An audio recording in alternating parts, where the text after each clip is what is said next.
வாக்குண்டாம் நல்ல மனமுண்டாம் மாமலராள் நோக்குண்டாம் மேனி நுடங்காது பூக்கொண்டு துப்பார் திருமேனி தும்பிக்கையான் பாதம் தப்பாமல் சார்வார் தமக்கு மூவிரு முகங்கள் போற்றி முகம்பொழி கருணை போற்றி ஏவரும் துதிக்க நின்ற ஈராறு தோள் போற்றி காஞ்சி மாவடி வைகும் செவ்வேள் மலரடி போற்றி அன்னான் சேவலும் மயிலும் போற்றி திருக்கைவேல் போற்றி போற்றி. அருள்மிகு ஆதிபராசக்தி தேவஸ்தானம் ஸ்ரீ கனகதுர்கா ஆலய பிரம்மோற்சவ விழாவை 25ஆம் ஆண்டு நிறைவு விழாவை மிகுந்த பக்தி சிரத்தையோடு ஏற்பாடு செய்து நடத்தி கொண்டிருக்கக்கூடிய ஆலய நிர்வாகத்தை சார்ந்த சான்றோர் பெருமக்களே,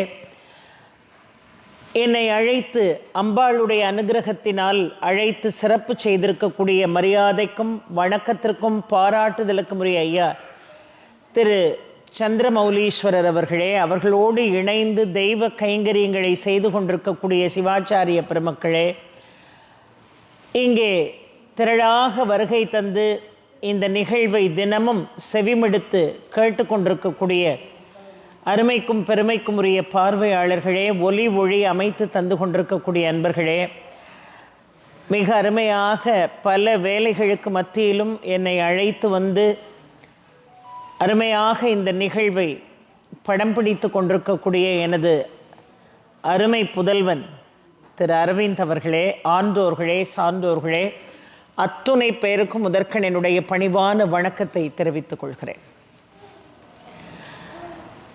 ஒவ்வொரு நாளும் தெய்வ அனுகிரகத்தினால் இங்கே ஆன்மீக சொற்பொழிவு நடைபெறுகிறது. நீங்கள் அத்துணை பேரும் இவ்வளவு ஆர்வத்தோடு இங்கே வந்து அமர்ந்து இந்த நிகழ்வை கேட்பது என்பது மனதிற்கு மிகவும் இதமாக இருக்கிறது. அதிலும் இன்றைக்கு வந்த உடனே மிக அருமையாக ஒரு மல்லிகைப்பூ மாலையை கொண்டு வந்து எனது அருமை தாயார் வழங்கினார்கள். அந்த அபிராமியே எனக்கு கொடுத்ததாக நான் அதை ஏற்றுக்கொண்டிருக்கிறேன். இங்கே வந்தவுடன் ஒவ்வொரு நாளும் என்னை வாசலிலேயே வரவேற்கக்கூடிய அருமை சகோதரியார் அவர்கள் சொன்னார்கள், இன்றைக்கு நான் நுழைந்த உடனே, அம்மா நாளைக்கு நான் ஏதோ ஒரு வேலையின் காரணமாக வரமாட்டேன், அதனால் நீங்கள் தயவுசெய்து நாளைக்கு வேல்மாறல் பேசிடாதீங்க, நான் வந்த பிறகு நீங்கள் வேல்மாறலை ஆரம்பியுங்கள் என்று சொன்னார்கள். உண்மைதான், அந்த வேல்மாறலை எல்லோரும் செவிமடுத்து கேட்க வேண்டும். அதற்கு ஒரு பெரிய பாக்கியம் செய்திருக்கணும். அது மகா மந்திரம் என்று அருணகிரிநாத் சுவாமிகள் பாடிய அந்த பாடலை இடம் மாற்றி பாடக்கூடிய சிறப்பு அந்த வேல் மகா மந்திரத்திற்கு உண்டு. ஆக வேல் மாறலை தொடங்கி சொல்லி முடிப்பதற்கு என்னை பொறுத்த வரைக்கும் ஒரு 3 நாட்கள் ஆகும் என்று நினைக்கிறேன். நமக்கொன்றும் கவலை இல்லை. ஜூன் 8ஆம் தேதி வரைக்கும் இங்கே தான் பேச போகிறோம். அதனால் நல்லா நிறுத்தி நிதானமாக பேசலாம். இன்றைக்கு மனிதனுடைய ஆணவத்தை அழிக்க வேண்டும் என்கின்ற ஒரு தலைப்பிலே நான் உங்கள் மத்தியிலே பேசியிருக்கிறேன். ஆணவம் அழிந்தால்தான் சகலமும் சித்திக்கும்.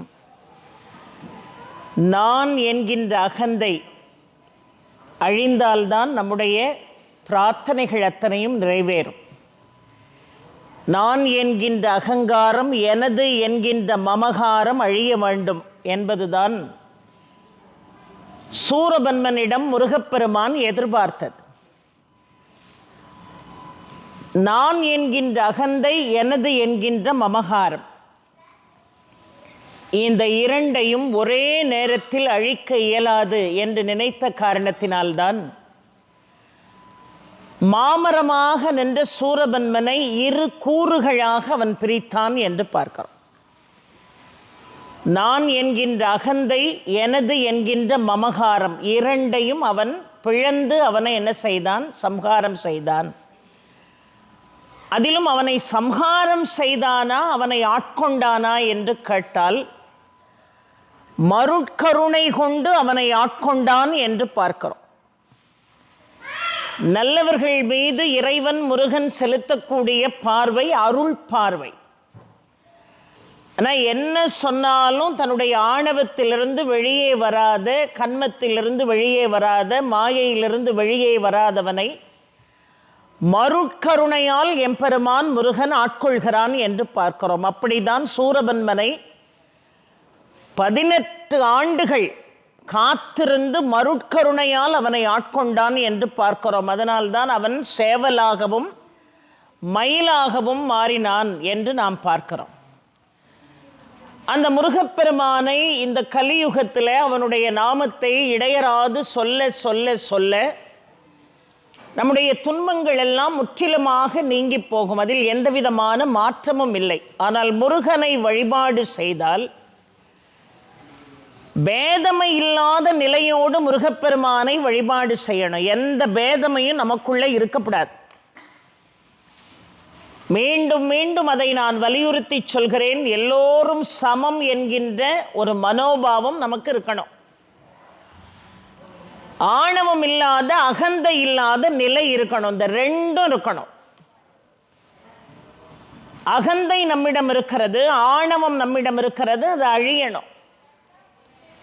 நேற்றைய சொற்பொழிவிலே நான் சொன்னேன், காஞ்சி மகா பெரியவா 2 விஷயம் சொல்றாங்க. ஒன்று, அன்போடு இரு, அன்புமயமாக உன் உள்ளத்தை வைத்துக்கொள், ஆழமான நம்பிக்கையை இறைவன் மீது வை. இந்த 2 இருந்தால் கண்டிப்பாக இறைவனுடைய அனுகிரகம் உன்னை வந்து சேரும். அந்த ஆணவத்திற்கு எதிரான ஒரு விஷயம் எது? எப்பொழுதுமே எதிர்ப்பதம் எது? அன்பு. அப்போ அன்புமயமாக இறைவனை வழிபாடு செய்யணும். ஆணவம் இல்லாத நிலையிலே இறைவனை வழிபாடு செய்யணும். நான் எனது என்கின்ற அகங்காரம், மமகாரம் நம்மை விட்டு அழிந்தால் இறைவனுடைய அனுகிரகத்தை, குறிப்பாக எம்பெருமான் முருகனுடைய அனுகிரகத்தை பெற முடியும். அருணகிரிநாத சுவாமிகளை எம்பெருமான் முருகன் எப்படி ஆட்கொண்டான் என்று நேற்றைய தினம் நாம் பார்த்தோம். அதற்கு பிறகு ஸ்தலங்கள் தோறும் சென்று முருகனை வாயார புகழ்ந்து பாடுகிறார். அருணகிரிநாதர் எத்தனையோ துதிகளை முருகன் மீது பாடுகிறார். மிக அருமையாக அலங்காரமும் பாடுகிறார். கந்தர் அலங்காரம் பாடுகிறார். இந்த அலங்காரம் என்பது ரொம்ப முக்கியம். மனசுக்கும் ரொம்ப முக்கியம், இந்த உடம்புக்கும் ரொம்ப முக்கியம். அலங்காரமா ஒரு இடத்துக்கு வரணும்னு நாம நினைப்போம் இல்லையா? இப்ப என்ன பேச கூப்பிட்டுருக்கீங்க, நான் வீட்டில் இருந்த மாதிரியே வந்து உட்கார்ந்து பேச முடியுமோ? எவ்வளவுதான் மனசுத்தம் இருந்தாலும் ஒரு இடத்துக்கு வரும்போது கொஞ்சம் சிறப்பாக வந்து உட்காரணும். ஒரு ப்ரெசன்டபிளாக ஒரு இடத்துக்கு வரணும். ஆனால் அலங்காரத்துக்கு தேவைப்படக்கூடிய இந்த ஆடை, அம்மா கொண்டு வந்து கொடுத்தாங்களே இந்த மலர்கள், நம்ம போட்டுட்டு வாருமே நகைகள், இதெல்லாம் என்ன ஆகும் ஒரு காலகட்டத்தில்? இந்த மலர்கள் பார்ப்பதற்கு அழகாக இருக்கிறது, நறுமணத்தோடு இருக்கிறது. ஆனால் இதே மாதிரி இது ஒரு 10 நாள் தொடர்ந்து இதால் இருக்க முடியுமா? ஒரு 3 நாள் இருக்க முடியுமா? இல்லை, இது வாடி போகும். நாம் வச்சிருக்கக்கூடிய ஆடை, இந்த ஆடை ரொம்ப நாள் நம்ம கூட இருக்குமா? இருக்காது. காலாகாலமாக இது நம்ம கூட இருக்குமா? வேணுமானால் நம்ம பீரோவில் வச்சு அழகு பார்க்கலாம், பயன்படுமா? ரொம்ப நாளைக்கு இல்லை. இந்த ஆடையும் கிழிந்து போகும். எவ்வளவு கடை தேடி தேடி தேடி தேடி போய் ஆடை வாங்குறோம். எவ்வளவு விலை உயர்ந்த கார் எடுத்துட்டு போய் பார்க் பண்ணிட்டு ஒரு கடைக்குள்ள போய் அந்த கடைக்காரனை மாதிரி லோகத்தில் புண்ணியம் சேர்த்தவன் எவனும் இருக்க முடியாது. இந்த கடையில் வேலை செய்கிறவங்களுக்கு அவ்வளவு பொறுமை. எடுத்து எடுத்து எடுத்து எடுத்து போட்டாலும் அந்த பச்சை கலர் எடுத்து போடுங்க, அந்த மஞ்சள் கலர் எடுத்து போடுங்கன்னு ஒன்றொன்னா எடுத்து போட்டு போட்டு பார்த்து வாங்கிட்டு வரமே. அந்த ஆடை எத்தனை நாள் அது கிழியாமல் அப்படியே இருக்குமா? அதை எடுத்துட்டு வந்து கட்டுறது என்ன, பழையபடி அது ட்ரை வாஷ் போடுறது என்ன, அதுக்கு பெர்ஃப்யூம் அடிக்கிறது என்ன, பெர்ஃப்யூம் பேப்பர்ஸ் வைக்கிறது என்ன, அதை இரும்பு பெட்டியில் வச்சு பூட்டுறது என்ன, எத்தனை நாள்? இந்த ஆடை கிழியாமல் இருக்குமா? இந்த ஷோரூம் வாசலில் போய் நின்று அப்படியே பார்ப்போம் பாருங்க, ஒவ்வொரு ஆடையும் தொங்க விட்டுருக்கோம், அந்த சேலையெல்லாம் அப்படியே பார்ப்போம். அந்த ஷோரூமில் தொங்கிக்கிட்டு இருக்கக்கூடிய ஆடைகள் சொல்லுமா, எப்போ யாரை நம்பினாலும் நம்பு, இந்த மனுஷ பையில நம்பிராத, இந்த மனுஷனை நம்பிராத, அவனை மாதிரி நீசன் லோகத்தில் இல்லை. என்னையும் இப்படி தான் காரை போட்டுட்டு வந்து தேடி தேடி எடுத்துகிட்டு போனான். இன்னைக்கு நாங்கள் ஒவ்வொருத்தரும் என்ன நிலைமையில் இருக்கோம் தெரியுமா? இந்த ஆடை பழசான உடனே முதல்ல குழந்தைகளுக்கு பாவாடை தைப்போம், அப்புறம் அதையே கட் பண்ணி சட்டை தைப்போம், அப்புறம் பழையபடி அதை பிரித்து ஸ்க்ரீன் போடுவோம், பழையபடி தலையான உரை தைப்போம், பழையபடி இப்படியே பரிணாமம் மாறி மாறி கடைசியில் எவ்வளோ விலை கொடுத்து வாங்கினாலும் கைப்பிடி துணியாக வந்து கிடக்கும். அதுக்கு பேரே கைப்பிடி துணி. ஆனால் கையால் பிடிப்போமான்னா இல்லை, காலால் எட்டி உதைப்போம். கவியரசு கண்ணதாசன் தன்னுடைய கவிதையில் மிக அழகாக எழுதுகிறார், பருத்தி என்றொரு செடி வளர்ந்தது பருவ பெண்ணை போலே, அந்த கரிசல் கழனி மேலே அது சிரித்த அழகில் காய் வெடித்தது சின்ன குழந்தை போலே ஒரு வண்ணச் செடியின் மேலே, பருத்தி எடுத்து கொட்டை விரித்து பஞ்சு குவியல் ஆச்சுமில்லை பார்க்க பயணம் போச்சு, அதை திருத்தி எடுத்து பார்த்த போது சின்ன இழைகள் ஆச்சு நூல் என்னும் பெயர் உண்டாச்சு, அழகு வண்ணம் கலந்து நெய்ததில் ஆடை வந்தது மெல்ல, பலர் மானம் காத்து கொள்ள இடை குழையும் மாதர் உடலில் ஏறி கோல கவிதை சொல்ல உடல் மூடி மறைத்து கொள்ள, அந்த துணியில் ஒன்று கழிந்து அடுப்பங்கரைக்கு வந்து தான் படிக்குதிந்த சிந்து, தன் சொந்தக்காரர் பலரை எண்ணி துடிக்குது மனம் வெந்து, கதை சொல்லுது தன்னை நொந்து, வாழும் நாளில் வாழ்ந்த என்னை வைத்த இரும்பு பெட்டி இன்று உதைக்கும் என்னை எட்டி, நிலை தாழ்ந்த போது மனிதர் கூட உடைந்த பானை சட்டி யார் உறவு கொள்வார் ஒட்டினா. நிலை தாழ்ந்து போனா மனிதனுக்கு மரியாதையே இல்லையா. மண்சட்டியை வாங்கி வச்சு அந்த மண்சட்டி உடஞ்சு போச்சுன்னு வைங்க, கொல்லப்புறத்தில் போட்டு வச்சிருப்போம், ஏதாவது மருந்து வறுக்கிறதுக்கு உதவும்னு. ஆனால் மனுஷன் உடஞ்சி போனான்னா அவனை தூக்கி விடுறதுக்கு உலகத்தில் ஆளுண்டா? உடைந்து போன மண் சட்டிக்கு இருக்கக்கூடிய மரியாதை மனுஷனுக்கு உண்டா? இல்லை இல்லை. ஆனால் இந்த ஆடை கிழியுமான்னு கேட்டால் கிழியும், இந்த ஆடை நிறமாறுமான்னு கேட்டால் நிறமாறும், இந்த ஆடை கடைசி வரைக்கும் நம்ம கூட அவ்வளோ புத்தம் புதுசாக பயணித்து வருமானா இல்லை. அப்போ மலர்கள் வாடுகிறது, ஆடை கிழிகிறது. நகைகளை வாங்கி வச்சுருக்கோம்னா அந்த நகையும் நம்மளால் உருப்படியாக வச்சுருக்கவே முடியாது. இதெல்லாம் நம்ம பெண்கள் சமாச்சாரம். ஆடவர்களுக்கு பாவம் இதை பற்றி ஒன்றும் தெரியாது. ஒரு நகை வாங்கி கொடுத்தாங்கன்னா அதுக்கு எவ்வளோ மரியாதை இருக்குது. அதை பல வருஷம் வச்சுருக்க மாட்டோம், நேராக கொண்டு போய் அப்பப்போ மாடலை மாற்றிக்கிட்டே இருப்போம். அதை போட்டு போட்டு போட்டு போட்டு வேற வாங்கும்போது அதுக்கு சேதாரம் என்ன, அதுக்கு கூலி என்ன, கடைசியில் 10 பவுண்டு 2 பவுண்டில் வந்து நிற்கிற வரைக்கும் நம்மளால் சும்மாவே இருக்க முடியாது. அப்படி பார்த்து பார்த்து வாங்கக்கூடிய இந்த நகைகள் தேயாமல் இருக்குதா யோசித்து பாருங்கள். அப்போது ஆடை கிழிந்து போகிறது, மலர்கள் வாடி போகிறது, இந்த ஆபரணம் தேய்ந்து போகிறது. ஆனால் தேயவே கூடாதுன்னு நினச்சார் அருணகிரிநாத சுவாமிகள். நான் முருகன் மீது போடக்கூடிய ஆடை கிழியவே கூடாதுன்னு நினச்சாரு. முருகனுக்கு சாத்தக்கூடிய அந்த மலர் மாலைகள் வாடவே கூடாதுன்னு நினச்சாரு. அவனுக்கு அணியக்கூடிய அணிகலன்கள் என்னைக்குமே தேயவே கூடாதுன்னு நினச்சாரு. அப்போது சாதாரண ஆடைய முருகன் மீது சாத்தப்படாது, சாதாரண இந்த மலர் வாடி போகக்கூடிய மலரை கொண்டு போய் முருகனுக்கு போடக்கூடாது, தேய்ந்து போகக்கூடிய ஆபரணங்களை போடக்கூடாது, என்றைக்குமே தேயாத, என்றைக்குமே வாடாத, என்றைக்குமே கிழியாத ஒன்றை சாத்த வேண்டும் என்று நினைத்தார். அதனால அலங்காரம் பாடினார் அருணகிரிநாத சுவாமிகள். என்றைக்குமே கிழியாத, என்றைக்குமே தேயாத, என்றைக்குமே வாடாத கந்தர் அலங்காரத்தை பாடினார். அதுக்கு என்னைக்காவது தேய்வு உண்டா? அதுக்கு என்னைக்காவது கிழியக்கூடிய வாய்ப்பு உண்டா? அதுக்கு நிறமாறக்கூடிய வாய்ப்பு உண்டா? எத்தனை யுகங்கள் ஆனாலும் பக்த கோடிகளுடைய மனதிலே நீங்காத இடத்தை பிடித்திருப்பது அருணகிரிநாத சுவாமிகள் பாடிய கந்தர் அலங்காரம் என்று பார்க்கிறோம்.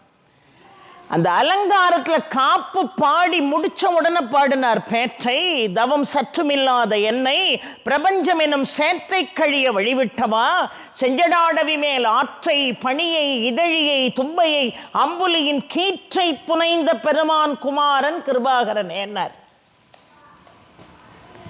இன்னாருடைய பையன் இன்னார்னு இன்ட்ரடியூஸ் பண்றாரு. என்ன அழகா பாருங்க. ஒரு பையனை பாராட்டணும்னு சொன்னா அவர் எவ்வளவு சாதனைகள் செஞ்சிருக்காருன்னா அது என்னப்பா பெரிய ஆச்சரியம். அவங்க அப்பா இருக்காரு பாருங்க, அடையப்பா. அவர் எப்படி பாடுவார் தெரியுமா?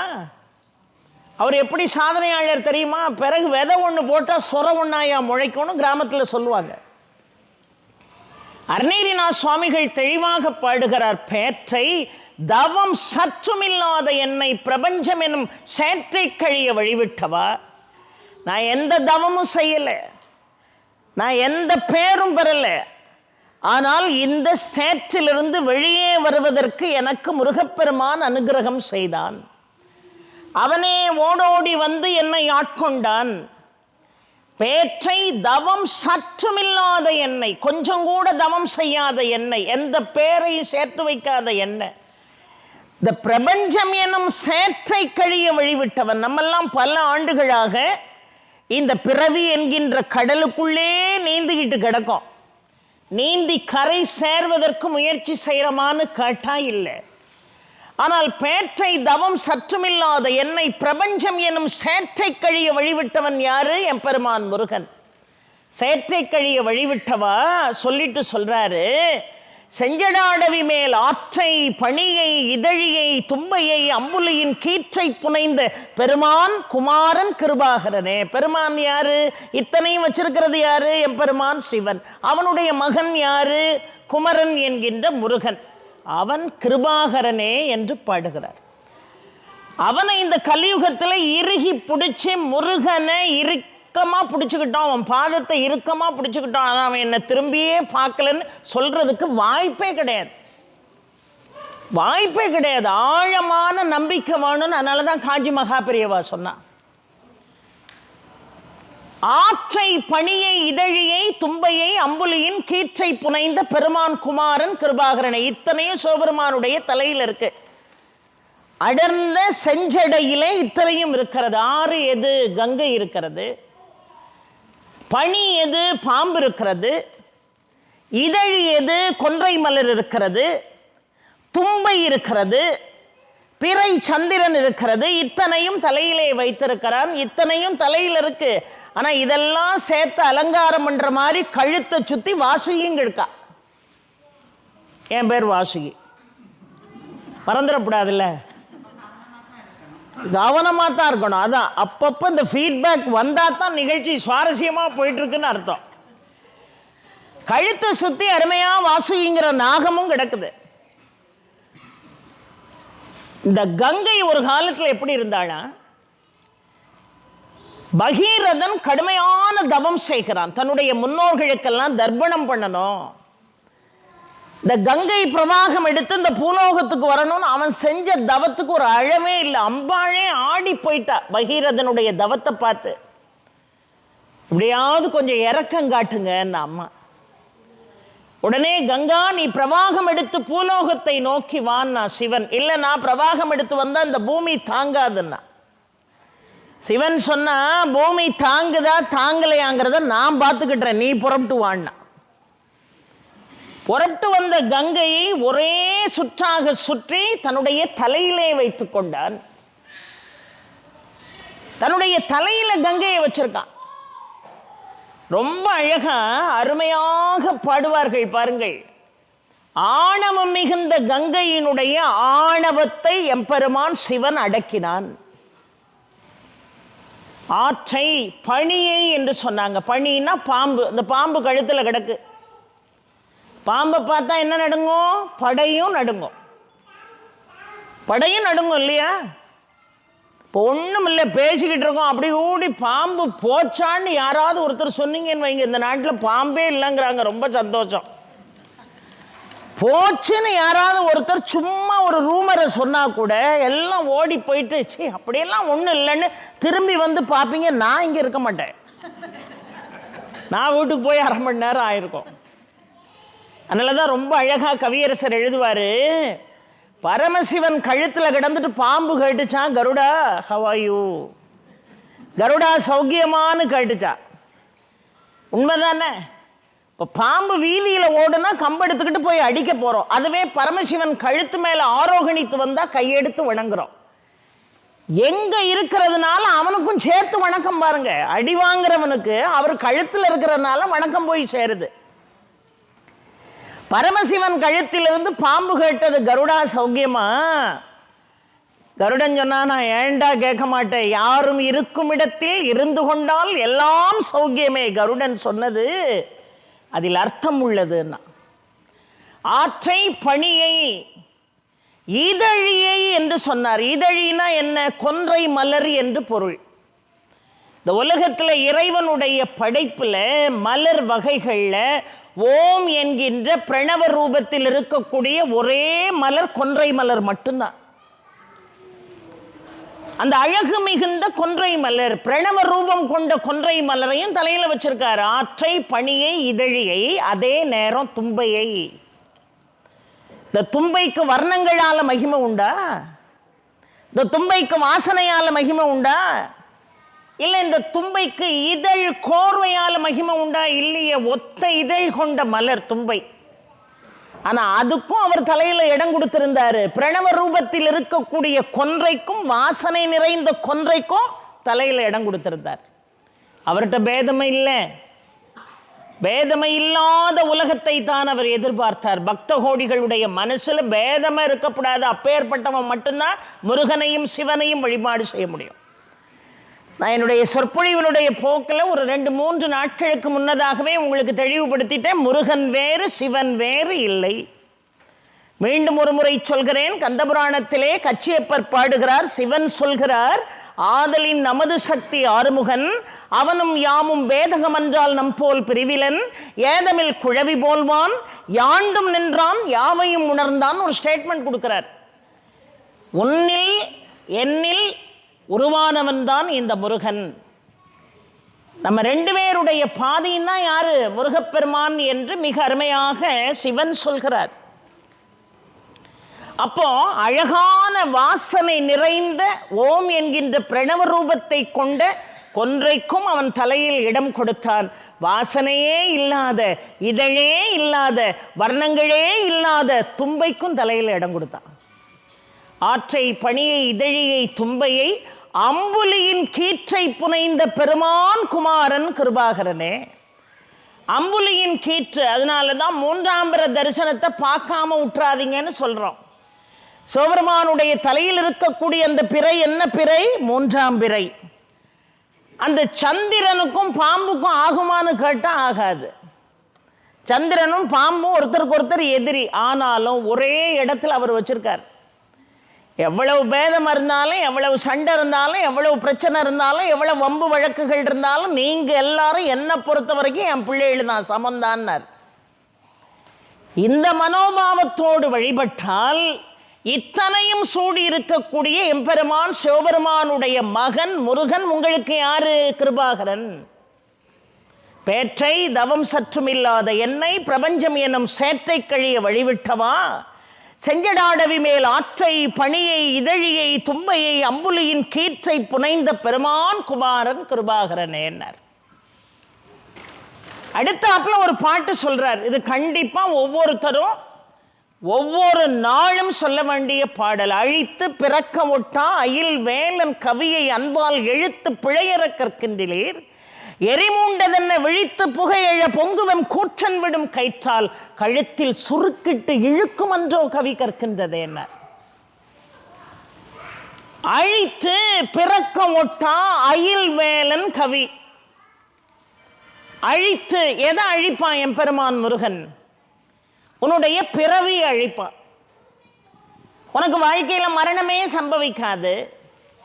நீ பிறந்தாத்தான மரணம் சம்பவிக்கும், நீ பிறக்கவே மாட்ட. பிறவா பெருநிலையை நீ பெற முடியும். அழித்து மீண்டும் பிறக்க ஒட்டாமல் செய்யக்கூடிய அயில் வேலன், கூர்மையான வேலை கையிலே கொண்டவன்.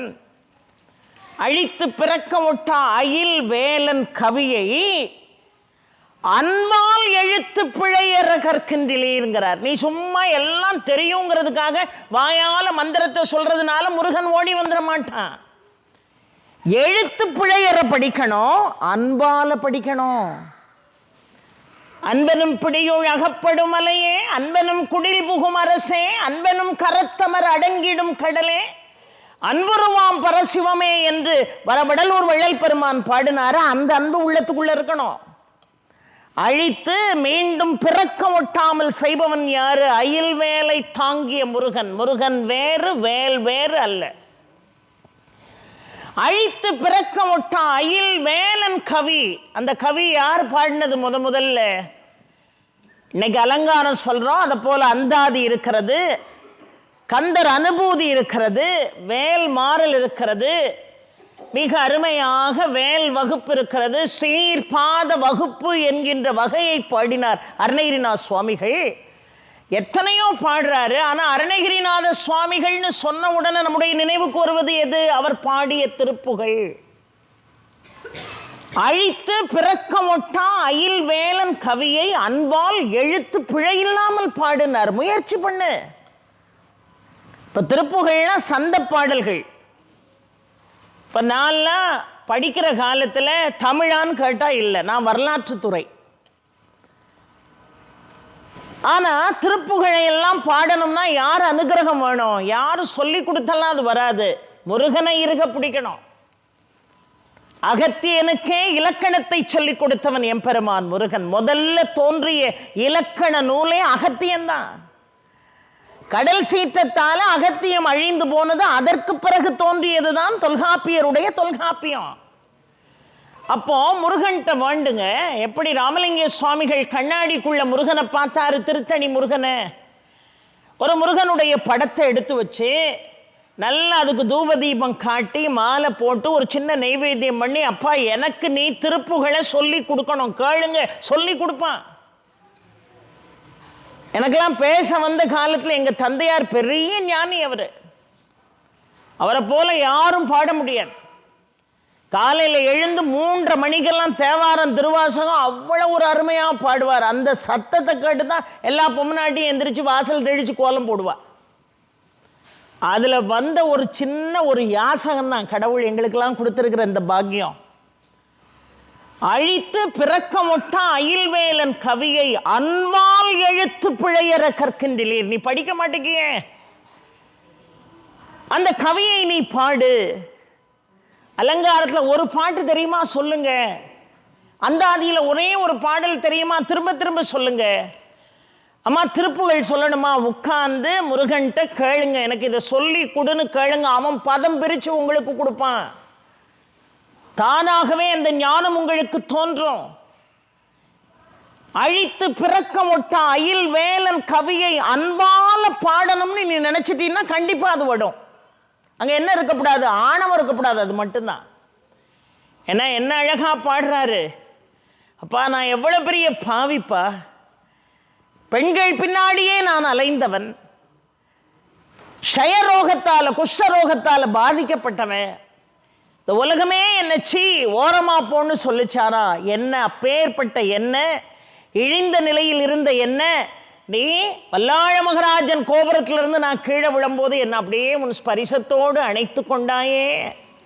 திருப்புகழ் பாடுகிறார். இயலிசையில் உச்சித்த வஞ்சி கயர்வாகி இரவு பகல் மனது சிந்தித்து உழலாதே, உயர் கருணை புரியும் இன்பக்கடல் மூழ்கி உனை எனதுள் அறியும் அன்பை தருவாயேன்னார். இதை விட உலகத்தில் வேற எதுவுமே வேண்டாம் பெரியோர்களே. உனை எனதுள் அறியும் அன்பு இருந்தா போதுமே. உலகத்தில் சாதிக்கிறதுக்கு வேற என்ன இருக்கு? யோசித்து பாருங்கள்.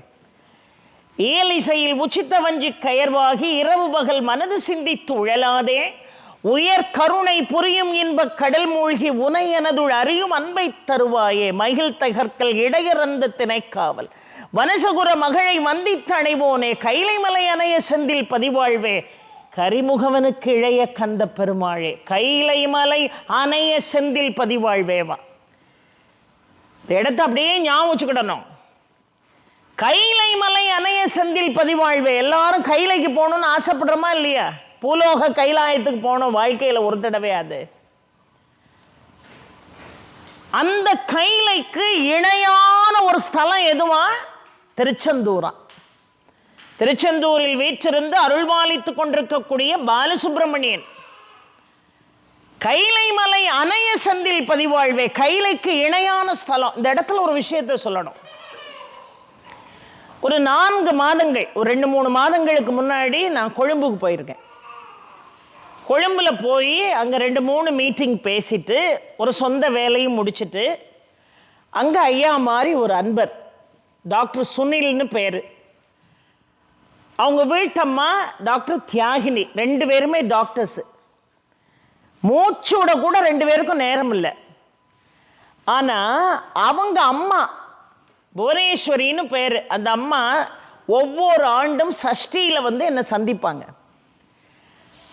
வயதானவர்கள், ஆனால் என்னை பார்க்காம போக மாட்டாங்க. ஒரு நாளாவது 5 நாளில் ஒரு நாள் பார்த்துருவாங்க. அப்போ அவங்கள்ட்ட நான் அடிக்கடி தொலைபேசியில் பேசுவேன். அம்மா நல்லா இருக்கீங்களாம்மா, சாப்பிட்டீங்களா, என்ன செய்கிறீங்க, என்ன ஏதுன்னு பேசுவேன். ஏன்னா அவங்க சென்னையில் இருக்காங்க. அப்போ ஒரு நாள் நான் புறப்பட்டு கொழும்புக்கு போகிறேன்னொன்னே அவங்கள்ட்ட தொலைபேசியில் தொடர்பு கொண்டு, ஏன்னா அவங்களுக்கு யாழ்ப்பாணம் சொந்த ஊர், தொடர்பு கொண்டு அம்மா உங்கள் ஊருக்கு தாம்மா போகிறேன், போயிட்டு வரேன், உங்களுடைய ஆசீர்வாதம் எனக்கு வேணும். ஏன்னா இந்த மாதிரி பெரியவர்களுடைய ஆசையை மீண்டும் மீண்டும் பெறணும், அதுதான் பெரிய பாக்கியம். அவங்க உடனே அப்படியாம்மா கொழும்புக்கு போகிறீங்களா, ஐயோ இந்த நேரம் பார்த்து ஜெஃப்னாக்கு என்னால் வர முடியலையே, கை ஃப்ராக்சர் ஆகிருக்கேன், நான் இங்கே ட்ரீட்மெண்ட்டில் இருக்கேன், நீங்கள் ஃபோனை வைங்க, நான் ஒரு 10 நிமிஷத்தில் கூப்பிட்றேன். நான் அதுக்குள்ளே லண்டனில் இருக்கக்கூடிய அவங்க தம்பி, அவரும் டாக்டர் விவேக்னு பேர், அவங்க வீட்டம்மாவும் டாக்டர், அவங்களுக்கு உடனே பேசி அம்மா கொழும்புக்கு வராங்களான்னு சொல்லி, அவர் உடனே அம்மாவோட மகனுக்கு கொழும்பில், அவர் பேர் தான் டாக்டர் சுனில், அவங்க மருமக பேர் தான் தியாகினி, அவங்களுக்கு பேசி அவ்வளவு அவங்களுக்கு உண்டான ஒரு பிஸி ஷெட்யூலில் ஒரு வாரம் எனக்காக நேரம் ஒதுக்கி ஒரு பெரிய வெஹிக்கிள் எடுத்துகிட்டு வந்து அந்த கொழும்பு பகுதியில் இருக்கக்கூடிய அத்தனை ஆலயங்களுக்கும் அவர்கள் இருவரும் என்னை அழைத்து சென்றார்கள். உண்மையாகவே இந்த ஆதிபராசக்தி கோயிலுக்குள்ளே வச்சு டாக்டர் சுனில் அவர்களையும் டாக்டர் தியாகினி அவர்களும் அவங்க ஐயா டாக்டர் விவேக் அவர்களையும் அம்மா புவனேஸ்வரி அவர்களையும் இந்த நேரத்தில் நினைக்கணும். யார் இந்த வேலை செய்வா யோசித்து பாருங்கள். நான் நினச்சேன், கோயில் கோயிலாக நம்ம பேசுகிறோம், 30-35 ஆண்டுகளாக பேசி கொண்டிருக்கோம், அந்த புண்ணியம் நாடு கடந்து போனாலும் நமக்கு கிடைக்கும். இங்கே கிடைச்சிருக்கு பாருங்கள், ஒரு தகப்பனார் ஸ்தானத்தில் எங்கள் ஐயா உட்காந்து உங்களெல்லாம் பார்க்குற பாக்கியத்தை அவங்க தானே ஏற்படுத்தி கொடுத்தாங்க. யோசித்து பாருங்கள், இல்லைன்னா நான் உங்களை பார்க்க முடியுமா? அந்த வேளை எவ்வளவு புனிதமான ஒரு வேளை இந்த வேளை. ஒரு வாரம் என்னை அத்தனை ஆலயங்களுக்கும், அசோகவனத்தில் சீதை அனுமனை சந்தித்த இடத்தை அழைச்சிட்டு போய் காட்டினாங்க, சீதாதேவி கோயிலுக்கு. சஞ்சீவி மலையை பெயர்த்து கொண்டு போறார் ஆஞ்சநேயர், அந்த சஞ்சீவி மலை முதலாக விழுந்த இடத்தை கூட்டிட்டு போய் காட்டினாங்க. எல்லாத்துக்கும் மேலே சின்ன கதிர்காமம் கூட்டிட்டு போனாங்க. அது முடிய அந்த பூஜை பார்க்க மறுநாள் காலையில் 3:30 மணிக்கெல்லாம் எழுந்து பெரிய கதிர்காமத்தில் அருமையாக முருகனை பார்க்கக்கூடிய பாக்கியம். அங்கே அழைச்சிட்டு போயிட்டு சாமி கும்பிட்டுட்டு சொன்னாங்க, அம்மா உங்களை இன்னொரு முக்கியமான ஒரு இடத்துக்கு கூட்டிகிட்டு போகிறோம். இங்கே யாழ்ப்பாணத்தில் உள்ளவங்க கதிர்காமம் வந்துட்டாங்கன்னா மேலே இருக்கக்கூடிய கதிரமலையை பார்க்காம போவே மாட்டாங்க. அதனால் நீங்கள் கதிரமலையை பார்க்க எங்கள் கூட வாங்கன்னு சொல்லிட்டு கார் அங்கே போக மாட்டேங்க, ட்ரக்கில் தான் அழைச்சிட்டு போகிறாங்க. சரின்னு அந்த ட்ரக்கில் ஏறி மேலே போகிறேன். கரடு முரடான பாதை, மேலே போய் நின்னா அங்கே எல்லாமே திரை போட்டு தான் வச்சுருக்கு. இப்படி சுவாமியை நம்ம இங்கே பார்க்குற மாதிரி அங்கே பார்க்க முடியல. திரையில் முருகன் வள்ளி தேவானையோட கதிர்காமத்தில் இருக்கார், மேலேயும் அப்படி தான் இருக்கார். உள்ளுக்குள்ள சிவன், முருகன் சிவனை பூஜை செய்வதாக ஐதீகங்க. சூரமன்மனை வதம் செய்து தனக்கு ஏற்பட்ட பிரம்மகத்தி தோஷத்தை நீக்கிக் கொள்வதற்காக எம்பெருமான் முருகன் சிவனை சிவபூஜை செய்வதாக ஐதீகம். ஆனால் அதை நம்ம பார்க்க முடியாது, வெளியே இருந்து தான் நம்ம அவங்க சொல்லும்போது நம்ம கேட்டுக்கொள்ளணும். அந்த தரிசனம் முடிச்சுட்டு வெளியே வாரோம். ஒரு குறிப்பிட்ட இடத்துல ஒரு பெரிய வேலை என்ன செய்திருக்கிறார்கள், அந்த இடத்துல பிரதிஷ்டை பண்ணியிருக்காங்க, வேலை பிரதிஷ்டை பண்ணியிருக்காங்க. அந்த சிவாச்சாரியார் சொன்னார், அம்மா இந்த வேலை எந்த இடத்துல பிரதிஷ்டை பண்ணியிருக்கோம் தெரியுமா? கைலாயம் இருக்கு பாருங்க, கைலாயத்திலிருந்து நேர ஒரு சாக் பீஸ் வச்சு ஒரு கோடு போடுற மாதிரி நீங்க கற்பனை பண்ணுங்க, கரெக்டா வந்து இங்க முடியுதுன்னார். இந்த இடத்துல தான் நாங்க வேலை பிரதிஷ்டை பண்ணியிருக்கோம். இதுல ஒரு மிகப்பெரிய ஒரு அதிர்ஷ்டம் இருக்கு பாருங்க. அதிர்ஷ்டம் மட்டும் இல்லை, ஒரு மிகப்பெரிய ஆச்சரியம் இருக்கு. நான் வண்டியில் போகும்போது யார்கிட்டையுமே சொல்லலை. ஐயா ஒவ்வொரு நாளும் சொல்லும் போது எனக்கு ஆச்சரியமாக இருக்கும். அம்மா நான் ஒரு விஷயத்தை சொல்லிட்டேன், அந்த நேரம் நீங்கள் வரல, ஆனால் கரெக்டாக வந்து அதே விஷயத்தை நீங்கள் பேசுவீங்கன்னு 2 நாள் சொன்னாங்க ஐயா. அதை மாதிரி நான் வண்டியில் போகும்போது நினைக்கிறேன், கதிரமலை இந்த கைலாயம் இருக்கு பாருங்க, அந்த கைலாயத்தினுடைய முடிவு இங்கே தான் இருக்கு. அந்த மலை ஆரம்பம் இங்கே முடிவுன்னு சொல்றாங்களே, எல்லாம் ட்ரக்கில் பேசிட்டு வராங்களேன்ட்டு நினைக்கிறேன் நான் மனசில். எங்கள் வீட்டில் அவங்க கைலாயம் போயிருந்தாங்க. போகும்போது என்னையும் கூப்பிட்டாங்க, நீயும் வா, நம்ம 2 பேரும் சேர்ந்து கைலாயம் போயிட்டு வரலாம். அந்த நேரம் எனக்கு வரிசையாக ப்ரோக்ராம். அப்போல்லாம் 30 நாளில் 35 ப்ரோக்ராம் இருக்கும். 1-2ன்னா ஏதோ சொல்லிட்டு வரலாம், கிட்டத்தட்ட இத்தனை ப்ரோக்ராமையும் கேன்சல் பண்ணிட்டு எப்படி வர்றது, நீங்கள் போயிட்டு வாங்க அப்படின்னு அனுப்பி வச்சேன். கைலைக்கு போயிட்டு வந்தாங்க. ஆனால் பல நாள் எனக்கு ஒரு மனக்குறை உண்டு. நேற்று சொன்னேன் பாருங்க, காஞ்சி மகா பெரியவா நேரில் பார்த்ததில்லை, அந்த மனக்குறை எனக்கு எப்போ உண்டுன்னு. அந்த மனக்குறையை நேற்று எங்கள் ஐயா தீர்த்துட்டாங்க. கவலைப்படாங்க, அவங்க சூட்சமமாக உங்களுக்கு அனுகிரகம் பண்ணுவாங்க. அது மாதிரி அந்த மலைக்கு போகும்போது நினைக்கிறேன், அப்பா நானும் உன்னை பார்க்குறதுக்கு கைலாய மலைக்கு வந்திருக்கலாம். இந்த ப்ரோக்ராமை சாக்கா சொல்லி என்னால் வர முடியலப்பா. ஆனால் சரி, இப்போ வந்து இதையும் ஏதோ கைலாயம்னு சொல்கிறாங்க, நான் இங்கே போகிறேன் உன் அனுகிரகத்தினால அப்படின்னு சொல்லிட்டு போய் அங்கே போய் ட்ரக்கில் இறக்கி விட்றாங்க. சுவாமியெல்லாம் கும்பிட்டு அந்த வேல் முன்னாடி கொண்டு வந்து நிறுத்திட்டு ஐயா மாதிரி சிவாச்சாரியார் சொல்கிறார், அம்மா இந்த கைலைக்கு போகலைங்கிற மனக்குறை நிறைய பேருக்கு இருக்கு. எப்படி பாருங்க, நான் கீழே கிடக்க, அவர் மலைக்கு மேலே கிடக்கார். மேலே நின்றுட்டு சொல்றாரு, அம்மா அந்த கைலாய மலைக்கு, அதாவது வடக்கு இருக்கக்கூடிய கைலாய மலைக்கு போகலைங்கிற மனக்குறை நிறைய பேருக்கு இருக்கு. அதை நினச்சிக்கிட்டே தானே நான் போயிருக்கேன். ஆனால் ஒரே ஒரு முறை வட கைலாயத்தை நீங்கள் தரிசனம் செய்தால் புண்ணியம் தான், நான் இல்லைன்னு சொல்லலை. ஆனால் இது தென் கைலாயம் என்று அழைக்கப்படுகிறது இந்த இடம். இந்த தென் கைலாயத்தில் வந்து ஒருத்தன் நின்னான்னா அவன் 5 தடவை வட கைலாயத்தில் நின்றதற்கு சமம்ங்கிறார். இதை எங்கே போய் சொல்கிறது யோசித்து பாருங்கள். நான் நினச்சிட்டு போனது அவர் சொல்கிறாரு, இந்த தென் கைலாயத்தில் நீங்கள் நிற்கிறீங்க, வட கைலாயத்திற்கு 5 முறை போனால் என்ன புண்ணியத்தை பெற முடியுமோ அந்த புண்ணியத்தை ஒரே நேரத்தில் இந்த தென் கைலாயத்தில் பெறலாம். அப்படியே அழுதுட்டேன் நான். கோயில் கோயிலாக போய் சிவனை பற்றி பேசுகிறோம், கோயில் கோயிலாக போய் முருகனை பற்றி பேசுகிறோம். ஒன்று சொல்லிட்டு போகிறோம் பெரியோர்களே, மணிக்கணக்கில் நான் பேசக்கூடிய ஒரு வார்த்தை கூட வீணாக போகாது.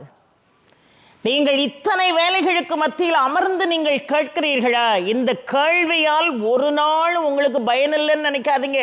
புண்ணியமான புண்ணியம் உங்களையும் உங்கள் சந்ததிகளையும் வந்து சேர்ந்தே தீரும். கடவுளை ஒரு தடவை கையெடுத்து நீங்க வழிபாடு பண்ணிட்டீங்கன்னா அந்த கடனை தீர்க்கணும்னு கடவுள் நினைப்பானா. ஆக நான் இதை கொடுத்துடணும், ஐயோ என் பக்தன் என்ன ஒரு தடவை முருகான்னு கூப்பிட்டுட்டான். அதனாலதான் போரூரில் சிதம்பரம் சுவாமிகள் பாடினார், முருகா என உனை ஓதும் தவத்தினர் மூதுலகில் அருகாத செல்வம் அடைவர், வியாதி அடைந்து நையார் ஒரு காலமும் துன்பமேதார் பரகதி உற்றிடுவார் பொறுகாலன் நாடு புகார் சமராபுரி புண்ணியனேன்னு பாடினார். அதனாலதான் ஒரே ஒரு முறை முருகா என்று கூப்பிடு. இந்த முருகன்கிற நாமத்துக்கு அவ்வளவு பெரிய சக்தி இருக்கிறது. அப்போ அப்பேற்பட்ட இடங்களுக்கெல்லாம் போய் பார்க்கக்கூடிய வழிபடக்கூடிய பாக்கியம் கிடைக்குதுன்னு சொன்னா, கோயில் கோயிலா போய் அவனை பேசினதனுடைய புண்ணியம் தானே யோசித்து பாருங்கள். இல்லைன்னா அந்த புண்ணியம் கிடைக்குமா? அவனை பாடுங்கள், அவனுடைய நாமத்தை சொல்லுங்கள், அழித்து பிறக்க விட்டா அயில் வேலன் கவியை சொல்லுங்கள், ஆனா அன்பா சொல்லுங்க. மனசுல ஆணவத்தை வச்சுக்கிட்டு, மனசுல குரோதத்தை வச்சுக்கிட்டு, மனசுல சூழ்ச்சியான எண்ணத்தை வச்சுக்கிட்டு, வஞ்சகத்தை வச்சுட்டு 100 முறை இல்லை 1,00,000 முறை முருகான்னு கூப்பிட்டாலும் அவன் வரமாட்டான். ஆனா உள்ளன்போடு ஒரே ஒரு முறை முருகா என்று கூப்பிடுங்கள்.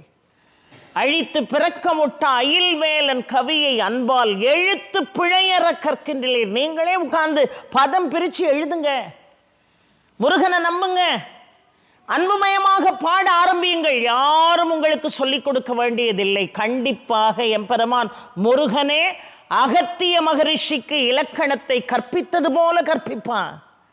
அதனால தான் பாடினார், ஏலிசையில் உச்சித்த வஞ்சி கயவாகி இரவு பகல் மனது சிந்தித்து உழலாதே உயர்கருணை புரியும் இன்பக் கடல் மூழ்கி உனை எனதுள் அறியும் அன்பை தருவாயே மயில் தகர்க்கல் இடையறந்த திணைக்காவல் வனசகுர மகளை வந்தித்து அடைவோனே கைலை மலை அணைய செந்தில் பதிவாழ்வே கரிமுகவனுக்கு இழைய கந்த பெருமாளே. ரத்னகிரி போனாரு, பக்தியால் யான் உனை பலகாலும் பற்றியே மாதிரு புகழ் பாடி என்று அருமையாக பாடுகிறார் திருப்புகழ். என்ன அழகா திருப்புகழை பாடலாம், அலங்காரத்தை பாடலாம், அனுபூதியை பாடலாம், அந்தாதியை பாடலாம். உங்களுக்கு எது சௌகரியமா இருக்கோ அதை திரும்ப திரும்ப சொல்லலாம். பல மந்திரங்களை சொல்லணுங்கிறது இல்லை, ஒரு மந்திரத்தை சொன்னாலும் எப்படி சொல்லணும், உருப்படியா சொல்லணும். வீட்டில் பூஜை பண்ணாலும் சரி, கோயிலுக்கு பூஜை பண்ணாலும் சரி, வந்து ஃபுல் கான்சன்ட்ரேஷனோட வழிபாடு இருக்கணும். வீட்டில் சாமி கும்பிட்டுக்கிட்டே இருப்போம். இன்னைக்கு எப்படியாவது திருப்புகழில் ஒரு 10 பாட்டாவது பாடிட்டு தான் என் பூஜையை முடிப்பேன்னு உட்காந்துட்டு தீபமெல்லாம் ஏற்றிட்டு பிரசாதமெல்லாம் செஞ்சு வச்சுட்டு உதிரி பூவால் முருகனை அப்படியே ஆவகனம் பண்ணி அழைக்கிறதுக்கு முயற்சி செஞ்சுக்கிட்டு திடீர்னு பார்த்தீங்கன்னா யாரோ ஒருத்தர் பெல் அடிப்பாங்க. யாரை அடிச்சுட்டு போகிறாங்க, வீட்டில் இருக்கிற ஆள்வோ என்னன்னு பார்க்க போகிறாங்க. வீட்டில் இருக்கிற ஆள்கிட்ட யார் பெல் அடிக்கா, ஏலிசையில் உச்சித வஞ்சி கயர்வாகி இரவு பகல் மனது சிந்தி துழலாதே அம்மா மழை வர்ற மாதிரி இருக்குது, காய போட்ட துணியை போய் எடு உயர் கருணை புரியும் இன்ப கடல் மூழ்கி உனை எனதுள் அறியும் அன்பை தருவாயே. சிலிண்டருக்காரன் வந்துட்டானா, நேரத்தை புக் பண்ணமே, மயில் தகர்க்கல் இடையறந்த திணைக்காவல். முருகன் வருவானா? 5 நிமிஷம் நீங்கள் வேண்டுனா கூட முழு எண்ணமும் உங்களுக்கு அதில் இருக்கணும். அதனால தான் ஒருமையுடன் நினது திருமலரடி நினைக்கின்ற உத்தமர்தம் உறவு வேண்டும்னு வள்ளல் பெருமான் பாடினார்னு நேற்று உங்கள்கிட்ட சொன்னேன். நான் அழித்து பிறக்க ஒட்ட அயில் வேலன் கவியை அன்பால் எழுத்து பிழையற கற்கின்றீர். படிக்க மாட்டேங்க, காலாகாலமாக நம்முடைய பெரியோர்கள் சொன்னாலும் கேட்க மாட்டேங்கிறோம். ஆனால் எனக்கு கஷ்டம் இருக்குது, எனக்கு துன்பம் இருக்குது, அதெல்லாம் நீங்க மாட்டேங்கி அதுக்கு என்ன உபாயம்னு கேட்கிறோம். உபாயத்தை சொன்னால் ஃபாலோ பண்ணுறதில்ல. அழித்து பிறக்க ஒட்ட அயில் வேலன் கவியை அன்பால் எழுத்து பிழையற கற்கின்றீர். எரி மூண்டதென்ன விழித்து புகையழ பொங்குவெம் கூற்றன் விடும் கயிற்றால் கழுத்தில் சுருக்கிட்டு இழுக்கும் அன்றோ கவி கற்கின்றதே. என்னார் சாக போகிற நேரத்தில் சங்கரா சங்கராங்க போறியான்னு கேட்டார். இந்த உடம்பு முழுது இருக்கக்கூடிய ரோமங்கள் அக்னியை கொப்பளிக்கிறது யமனுக்கு. கலப்பை போன்ற பற்கள், மிக கொடூரமான ரூபம், கருமையான நிறம். வாகனம் என்னது, எரும மாடு. அது மேலே வந்து பாசக்கயிறை வீசும்போது முருகா முருகான்னு அப்போ கூப்பிடுறதுக்கு பதிலாக ஆரம்பத்திலிருந்தே அவன் நாமத்தை கூப்பிடலாம்ல. அதனால தான் ஆழ்வார் பாசுரத்திலே ஆழ்வார் பாடுகிறார், அப்பா என்னுடைய அந்திம காலத்தில் உன்னை கூப்பிட முடியுமான்னு எனக்கு தெரியாது, நான் அந்த நிலைமையில் இருப்பனான்னு கூட எனக்கு தெரியாது. என் மதி மயங்கி போயிடும், என் ஊனெல்லாம் உருக ஆரம்பிக்கக்கூடிய நேரம் நெருங்கி போகும். அந்த நேரம் என் புத்தி வேலை செய்யாது, என் கண்ணு பஞ்சடைஞ்சு போயிடும், எனக்கு காது கேட்காம போயிடும், என்னால் சொல்ல வேண்டியதை சொல்ல முடியாம போயிடும். அதனால இப்பமே சொல்லிட்டம்மா பிராமி உங்ககிட்ட, இப்பவே சொல்லிட்டம்பா பெருமாளை உன்ட்டான ஆழ்வார் பாடினார். துப்புடையாரை அடைவதெல்லாம் சோர்விடத்து துடை அவர் என்றே ஒப்பிலேன் ஆகில முன்னை அடைந்த ஆனைக்கு நீ அருள் செய்தமையால் ஏய்ப்பன்னை வந்து நலியும் போதங்கேதும் நான் உன்னை நினைக்க மாட்டேன், அப்போதைக்கு இப்போதே சொல்லி வைத்தேன் அரங்கத்தரவணை பள்ளியானேன்னார். நான் இப்பமே சொல்லிட்டேன்பா, நாளைக்கு நான் சொல்லலைன்னு நீ என்ன குறை சொல்லக்கூடாது, நான் இப்பமே சொல்லியாச்சுன்னு எவ்வளோ உரிமையாக பாடினாங்க ஆழ்வார்கள் பாசுரத்தில். அதனால தான் பாடுறாரு, யமன் வந்து அந்த பாசக்கயிறை வீசி ஒன்று கரகர கரகரன்னு யமதூதர்கள் இழுத்துட்டு போவானே, அந்த நேரம் நீ திருப்புகழை படிக்க முடியுமா? அந்த நேரம் நீ அந்தாதியை படிக்க முடியுமா? அந்த நேரம் நீ அனுபூதியை படிக்க முடியுமா? படிக்க முடியாதில்ல. அழித்து பிறக்க ஒட்ட அயில் வேலன் கவியை அன்பால் எழுத்து பிழையற கற்கின்றீர். எரி மூண்டதென்ன விழித்து புகையிழ பொங்குவம் கூற்றன் விடும் கயிற்றால் கழுத்தில் சுருக்கிட்டு இழுக்கும் அன்றோ கவி கற்கின்றதேன்னார். இப்பவுமே என்ன செய்ய ஆரம்பிச்சிடணும், அவருடைய நாமத்தை பாட ஆரம்பிச்சிடணும். சிலர் நான்லாம் மீட்டிங் போனால் நித்திய பூஜை பண்ணுறது கூட சில நாள் நேர அவகாசம் இருக்காது. காலையில் ஒரு ஊரில் பேசிட்டு அப்போ தான் வந்திருக்கேன் வீட்டுக்கு. பழையபடி எல்லாம் ஆயத்தங்களையும் செஞ்சுட்டு சாயங்காலம் புறப்படணும். இதை மாதிரி இங்கே மகம் வீடு இருக்குது, 16 நாள் இங்கே இருக்கேன். ஆனால் அங்கே தொடர் சொற்பொழிவு போயிட்டு இடையில இந்த சேலெல்லாம் பழையபடி ட்ரை வாஷ் கொடுக்கணும், கட்டுறதுக்கு சேலை இல்லை அப்படின்னு அதை மாற்றுறதுக்கு துவைக்கிறதுக்கு வீட்டுக்கு வந்தோன்னு வைங்களேன். எங்கள் வீட்டில் ஒரு நல்லா இருக்கீங்களேன்னு கேட்பார். நல்லா இருக்கேன், உங்களை பார்க்கணும்னு தான் வந்தேன், இந்த கதை தான் விடக்கூடாது, என்னை பார்க்க வரல, அழுக்கு துணியை பூரா துவைச்சிட்டு வேறு புது துணி எடுத்துகிட்டு போகிறதுக்கு வந்திருக்கேன்பார். அந்த அளவுக்கு ஒரு சூறாவளி சுற்றுப்பயணம் மாதிரி அம்பாளையும் சிவனையும் முருகனையும் பற்றி பேசுகிறதுக்கு முதல்ல ஒரு வாய்ப்பை கொடுத்தான்ல இறைவன். அதை பார்க்கணும்ல, ஒரு வாய்ப்பை கொடுத்தான்ல. எவ்வளவோ படிச்சிருக்கலாம், ஆனால் அந்த வாய்ப்பை என்ன அழகாக ஏற்படுத்தி ஐயா கொடுத்தாங்கன்னா, அந்த குழிக்குள்ளே இருக்கக்கூடிய விளக்க குன்றின் மேல் கொண்டு வந்து நிறுத்தக்கூடியதற்கு இப்படி ஒரு தேவை ஏற்படுகிறதா இல்லையா? பகவான் அவரை நியமிச்சிருக்காரா இல்லையா? அப்போ இருக்கும் போதே அவனுடைய நாமத்தை சொல். அழித்து பிறக்க ஒட்ட அயில் வேலன் கவியை அன்பால் எழுத்து பிழையற கற்கின்றிலேர் எரிமூண்டதென்ன விழித்து புகையழ பொங்குவெம் கூற்றன் விடும் கயிற்றால் கழுத்தில் சுருக்கிட்டு இழுக்கும் என்றோ கவி கற்கின்றதே. 1 2 பாடினாரு. விழிக்கு துணை திரு மென்மலர் பாதங்கள், மெய்மை குன்றா மொழிக்கு துணை முருகா எனும் நாமங்கள், முன்பு செய்த பழிக்கு துணை அவன் பன்னிரு தோளும், பயந்ததனி வழிக்கு துணை வடிவேலும் செங்கோடன் மயூரமுமேனார். உங்களுக்காக அம்மா இன்னைக்கு வேல்மாறல் பேசல. விழிக்கு துணை திரு மென்மலர் பாதங்கள். விழிக்கு துணை பாதங்கள் மட்டும் இல்லை, மலர் பாதங்கள்னார். மலர் பாதங்கள்னு மட்டும் சொல்லல, மென்மலர் பாதங்கள்னார். மென்மலர் பாதங்கள்னு மட்டும் சொல்லல, திருமென்மலர் பாதங்கள்னார். விழிக்கு துணை திருமென்மலர் பாதங்கள், மெய்மை குன்றா மொழிக்கு துணை முருகா எனும் நாமங்கள்னார். முருகாங்கிறது சிங்குலரா ப்ளூரலா? முருகன்கிறது சிங்குலர் தானே, ஆனால் முருகா எனும் நாமம்னு தானே பாடியிருக்கணும். முருகா எனும் நாமங்கள்னு ஏன் பாடினார் அருணகிரிநாத சுவாமிகள்? ஏனென்று சொன்னால், இந்த உலகத்தில் வரும்போதே பேரோட வந்த ஒரே ஆள் யாரு? எம்பெருமான் முருகன் மட்டும்தான். மற்றவனுக்கெல்லாம் வந்த பிறகு தானே பேர் விடுறோம். குழந்தை பிறந்த பிறகுதான் பேர் விடுறதுக்கு ஒரு பெரிய ஃபங்க்ஷன் ரெடி பண்ணுவோம். ஆனால் விழாவாக இருந்தாலும் சண்டை படு பயங்கரமாக அமர்க்களமாக சண்டை வரும் கணவன் மனைவிக்குள்ள. அந்த அம்மா சொல்லும், எங்கள் அப்பா ஞாபகார்த்தமாக தான் என் பிள்ளைக்கு பேர் விடணும். உடனே அவர் சொல்லுவார், இந்த குழந்தை என் வீட்டு வாரிசு, எங்கள் அப்பா பேரை தான் விடணும், எங்கள் அப்பா பேர் வர்ற மாதிரி தான் பேர் விடணும். அந்த அம்மா முடியாது, எங்கள் அப்பா பேரை தான் விடணும். இவர் முடியாது, எங்கள் அப்பா பேரை தான் விடணும். 2 பேரும் பேர் எப்படி சொல்கிறாங்க? அவர் பேர் சிவன். யார் பேர்? வீட்டுக்காரோட அப்பா பேர் சிவன். இவங்க அப்பா இருக்கார வீட்டம்மா அப்பா பேர் கிருஷ்ணன்.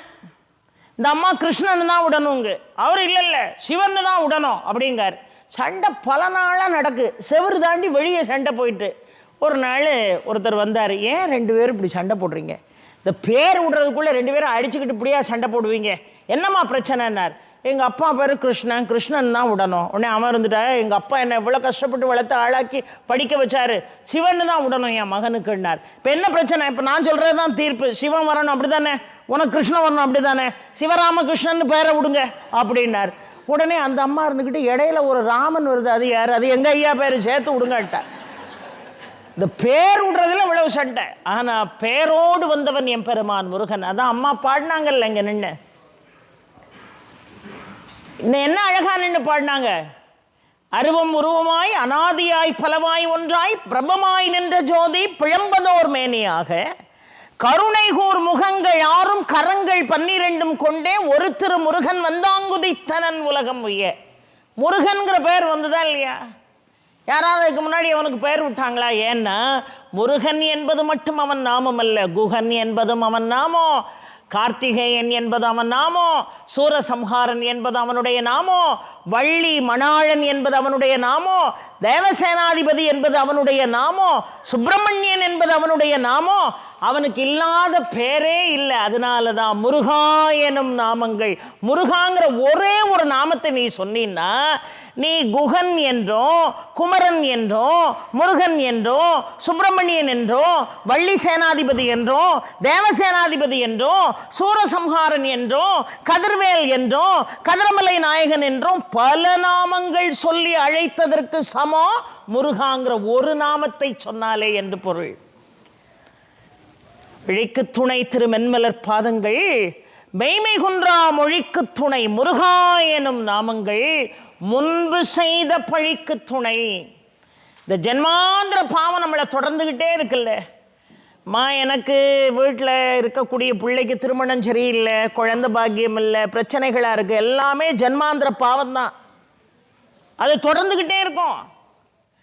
அதனால தான் இந்த பிறவி வேண்டான்னு கேட்கணும். இந்த பிறவியோடு முடிச்சிடணும்ப்பா, எனக்கு இனிமேல் பிறவி வேண்டாம்ப்பான்னு கேட்கணும். அப்போ பாவம் செய்யாமல் இருக்கணும். ரமண மகரிஷி புற்றுநோயால் சிரமப்படுறாரு. இந்த தொடையெல்லாம் அழுகி போயிருக்கு, புற்றுநோய் அரித்து போயிருக்கு. அந்த புண்ணை தேடி புழுக்கள் வருகிறது. அந்த புழுக்கள் அந்த புண்ணை சுற்றி என்ன செய்யுது, மேற்கொண்டு சதையை கொத்தி எடுக்கு. அதில் ஒரு புழு நகர்ந்து போகுது, தொடையிலிருந்து கீழே விழுந்து நகர்ந்து போகுது. ரமண மகரிஷி என்ன செய்தார், குச்சை வச்சு அந்த புழுவை எடுத்து பழையபடி புண்ணிலே விட்டார். ஏன்பா அப்படி செய்கிறீங்கன்னு சீடர்கள் கேட்டாங்க. இல்லை, நான் என்னென்ன அவஸ்தைப்படணுமோ, நான் போன பிறவியில் என்னென்ன பாவம் பண்ணனோ அத்தனை அவஸ்தையும் இந்த பிறவியிலே அனுபவிச்சுட்டேன்னா எனக்கு இனிமேல் பிறவி இல்லை. அதனால என்ன, அந்த புழுக்கள் சாப்பிடட்டும்னாரு. நம்ம ஆனால் ஜென்மாந்திர பாவம் நம்மளை தொடருதுன்னு தெரிஞ்ச பிறகு அதே பாவத்தை திருப்ப திருப்ப பண்ணுறோமே. நம்ம முன்பு செய்த பழிக்கு துணை அவன் பன்னீரு தோளும், பயந்ததனி வழிக்கு துணை வடிவேலும் செங்கோடன் மயூரமுமே. இந்த வடிவேலும் மயிலும் மட்டும்தான் உனக்கு, நீ போகிற பாதைக்கு நீ முருகா முருகாங்கிற ஒரு நாமத்தை சொன்னால் போகிற பாதைக்கு அந்த மயிலும் வேலும் உனக்கு துணையா வரும். முன்பு செய்த பழிக்கு துணை அவன் பன்னீர் தோளும், பயந்ததனி வழிக்கு துணை. அங்க மட்டும் எவனும் வரமாட்டாங்க. இப்ப யார்கிட்டையாவது ஒருத்தருட்ட, அம்மா இந்த கனடாவில் நிறைய இடம் இருக்காமேம்மா, நயகராலாம் ரொம்ப ஃபேமஸாக சொல்கிறாங்களே, நாளைக்கு நம்ம 2 பேரும் கொஞ்சம் நயகரா வரைக்கும் போயிட்டு வருவோமான்னா அம்மா என்ன சொல்லுவாங்க, வாரம்மா உங்கள் அட்ரஸை சொல்லுங்கள், நானே கார் எடுத்துகிட்டு வந்து உங்களை கூட்டிகிட்டு போகிறேன் சொல்லுவாங்களா சொல்ல மாட்டாங்களா? சொல்லுவாங்க.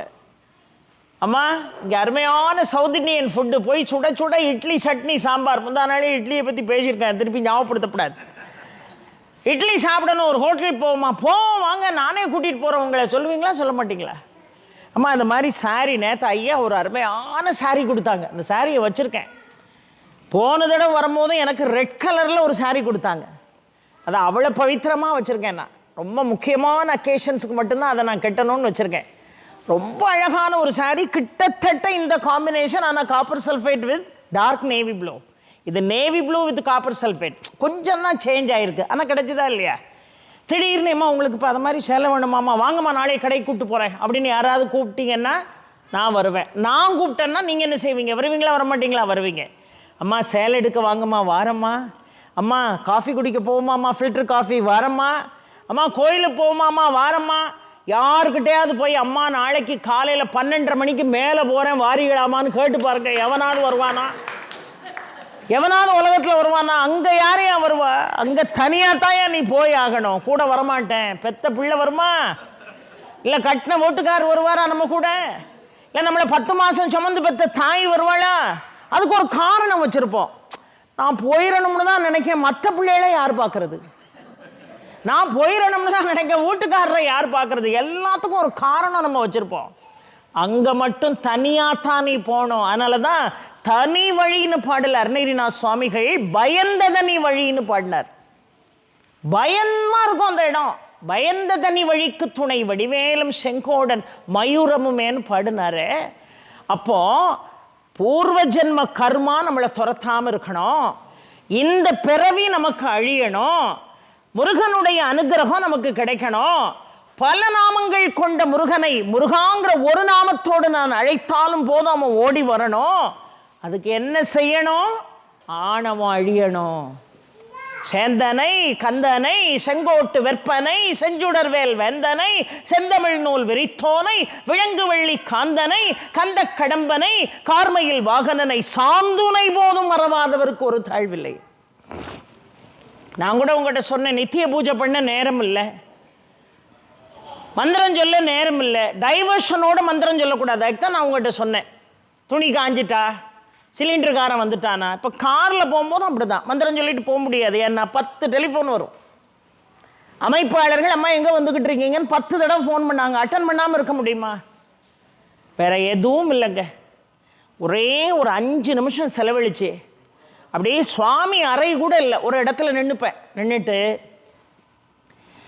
மண்ணானாலும் திருச்செந்தூரில் மண்ணாவேன், ஒரு மரமானாலும் பழமுதிர் சோலை மரமாவேன், கரும் கல்லானாலும் தணிகை மலையில் கல்லாவேன், கரும் கல்லானாலும் தணிகை மலையில் கல்லாவேன், பசும் புல்லானாலும் முருகன் அருளால் பூவாவேன், நான் மண்ணானாலும் திருச்செந்தூரில் மண்ணாவேன், ஒரு மரமானாலும் பழமுதிர் சோலை மரமாவேன், சொல்லானாலும் ஓமென்றொலிக்கும் சொல்லாவேன், பழச்சுவையானாலும் பஞ்சாமிர்த சுவையாவேன், தனி பேச்சானாலும் திருப்புகழ் விளக்க பேச்சாவேன், தனி பேச்சானாலும் திருப்புகழ் விளக்க பேச்சாவேன், அருள் வித்தானாலும் முருகன் அருளால் முத்தாவேன், நான் மண்ணானாலும் திருச்செந்தூரில் மண்ணாவேன், ஒரு மரமானாலும் பழமுதிர் சோலை மரமாவேன், கரும் கல்லானாலும் தணிகை மலையில் கல்லாவேன், பசும் புல்லானாலும் முருகன் அருளால் பூவாவேன், நான் மண்ணானாலும் திருச்செந்தூரில் மண்ணாவேன், ஒரு மரமானாலும் பழமுதிர் சோலை மரமாவேன், முருகா முருகா முருகா முருகா.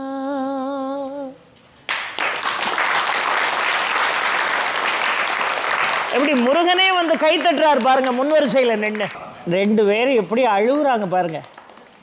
இந்த மனசை உருக்கணுங்க. ஏன்னா இசையால் இறைவனை உடனடியாக வரவழைக்க இயலும்.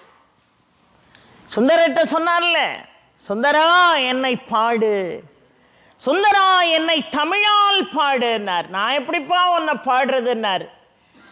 எப்படி அருணகிரிநாத் சுவாமிகளுக்கு முருகன் முத்து என்று அடியெடுத்து கொடுத்தானோ அதை போல சுந்தரருக்கு பித்து என்று அடியெடுத்து கொடுத்தான் எம்பெருமான் சிவன்.